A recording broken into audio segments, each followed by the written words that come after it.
बिस्मिल्लाहिर्रहमानिर्रहीम। अस्सलाम वालेकुम नादरीन, आप यूट्यूब चैनल देख रहे हैं। मैं इमरान खान हूँ। डोनाल्ड ट्रंप ने दो चार चीज़ों का इंडिया दे दिया। एक तो डोनाल्ड ट्रंप ने साफ कहा कि वो अब लड़ाई से निकलने वाला है और ईरान की जंग को वो कह रहा है 2 से 3 हफ्ते में ख़त्म करके अमेरिका वहाँ से चला जाएगा। जिसको तेल चाहिए वो जाकर आबनाए हुर्मस को खुद खुलवा दे।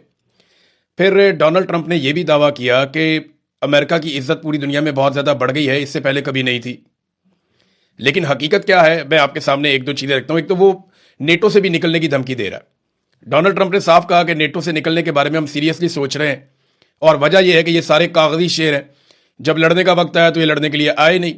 डोनाल्ड ट्रंप के जो मुतालबात थे वो किसी और नौइयत के थे। लेकिन देखें, एक्चुअली अमेरिका की इज्जत बढ़ी है दुनिया में या नहीं बढ़ी, और अमेरिका इस जंग से निकलेगा तो अमेरिका के लिए बचेगा क्या, वो मैं आपको बाद में बताता हूँ। लेकिन पहले ये देखें, इस वक्त सूरत हाल ये है कि स्पेन ने अमेरिका के फौजी अड्डों को बंद कर दिया और अमरीकी फौजी तैयारों को अपनी फिजाई हदूद इस्तेमाल करने की इजाज़त नहीं दी। इटली ने भी अमेरिका की मुखालफत की है, फिजाई हदूद नहीं दी। फ्रांस ने अमरीकी फौजी तैयारों के लिए अपनी हदूद नहीं दी और उनको फैसिलिटेट नहीं किया। स्विट्जरलैंड ने भी अमेरिका को फैसिलिटेट नहीं किया, उन्हें जगह नहीं दी।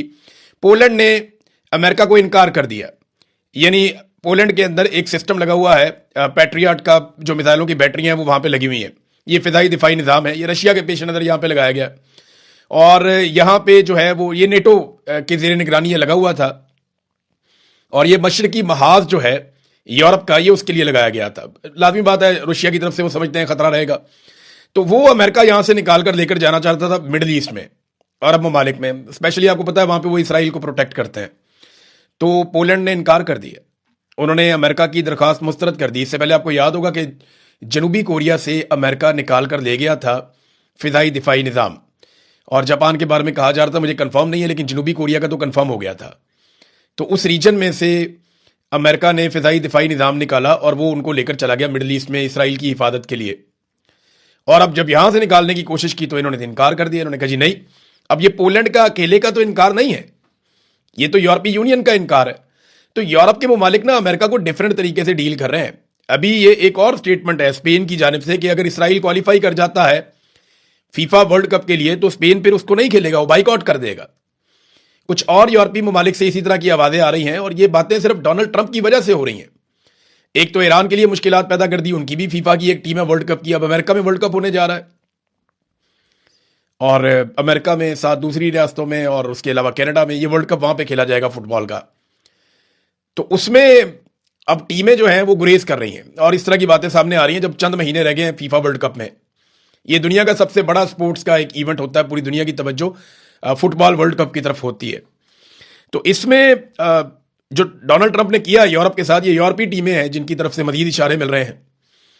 यानी जो नॉर्वे, स्वीडन, फिनलैंड और डेनमार्क, इनके साथ किया अमेरिका ने, और जो ग्रीनलैंड लेने की, उसके ऊपर कब्जा करने की जो धमकी दी, फिर जैसे टैरिफ लगाया अमेरिका ने इन सब के ऊपर और जिस किस्म की धमकियां दी गई, तो वो यूरोपीय टीमें भी अब सोच रही हैं कि जाके खेलना या नहीं खेलना। तो खेल के ऊपर भी असर पड़ रहा है। हालांकि खेल के मैदान में ये चीजें नहीं होनी चाहिए, लेकिन डोनाल्ड ट्रंप ने इसका आगाज खुद ही किया ईरान के खिलाड़ियों के लिए एक धमकी अमेज बात करते हुए। अब आ जाए इस बात पे, अगर डोनाल्ड ट्रंप ये लड़ाई बंद करके निकल जाता है तो यूरोप के साथ क्या होगा और बाकी ममालिक क्या जाके वहां पे लड़ेंगे और लड़के अपने हुर्मस को खुलवाएंगे? नहीं।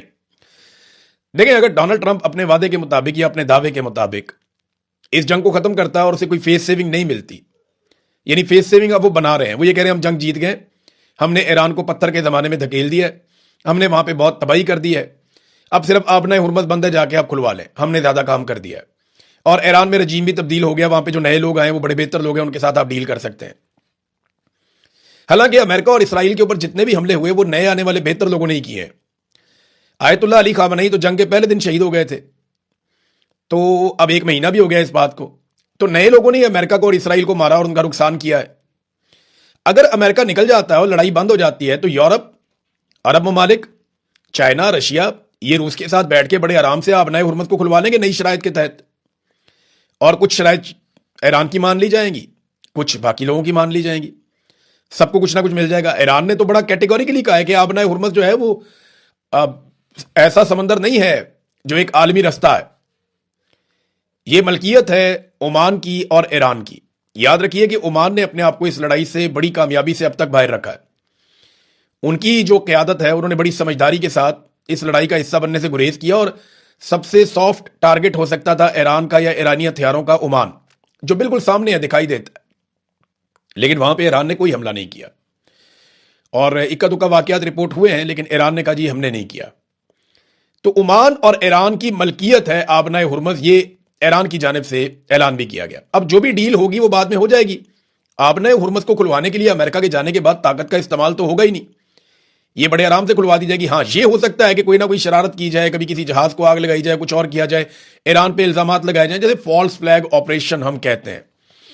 अच्छा, इस सारे माहौल में कि अमेरिका जंगबंदी करे, ईरान दबाव बढ़ाने के लिए लगातार हमले कर रहा है और तेज तरीन हमले कर रहा है, हमले करता चला जा रहा है। एक बहुत बड़ा दावा जो ईरान की जानिब से किया गया वो ये कि अमेरिकी पायलट और लड़ाका तैयारों का जो अमला है वो सऊदी अरब में मौजूद था और वहां पे ईरान ने हमला कर दिया।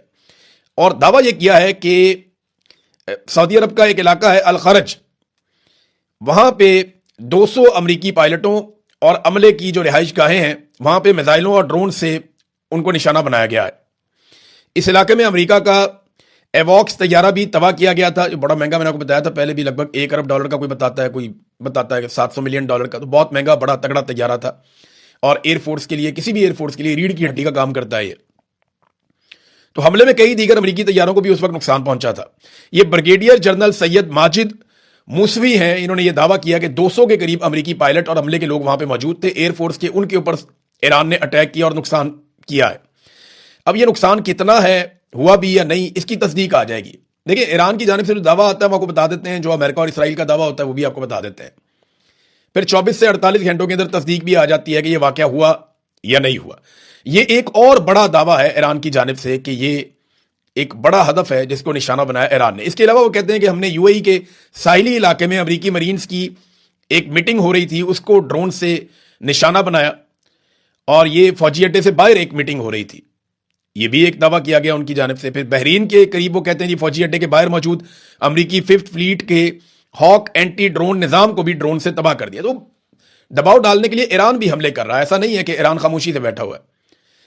अब जितने ईरान हमले करता है ना, उतना ज्यादा पैसा अमेरिका का और इसराइल का लगता है। रोजाना की बुनियाद पे जो तखमीने वो ये कहते हैं कि अमेरिका को लगभग 2 अरब डॉलर रोज की बुनियाद पर खर्च करने पड़ते हैं इस लड़ाई में, यानी इतना पैसा उनका लग जाता है। अरबों का नुकसान अलग है।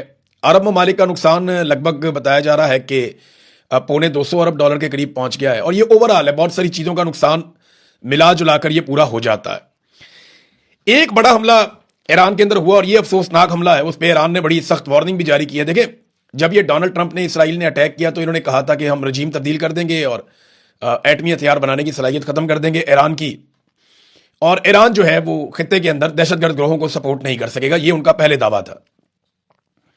लेकिन फिर कभी बच्चियां कत्ल हो जाती हैं, कभी सियासी लीडर कत्ल हो जाते हैं, कभी मजहबी पेशवा कत्ल हो जाते हैं, और अब मामला यहां तक आ गया कि तवानाई के मराकज के ऊपर हमला शुरू हो गया, पावर स्टेशन के ऊपर हमले शुरू हो गए, अस्पतालों के ऊपर, स्कूलों के ऊपर, यूनिवर्सिटीज के ऊपर अटैक शुरू हो गए। और अब यह हो गया कि जो जान बचाने वाली अद्वियात है उनकी फैक्ट्रियों के ऊपर इसराइल ने, अमेरिका ने हमले कर दिए।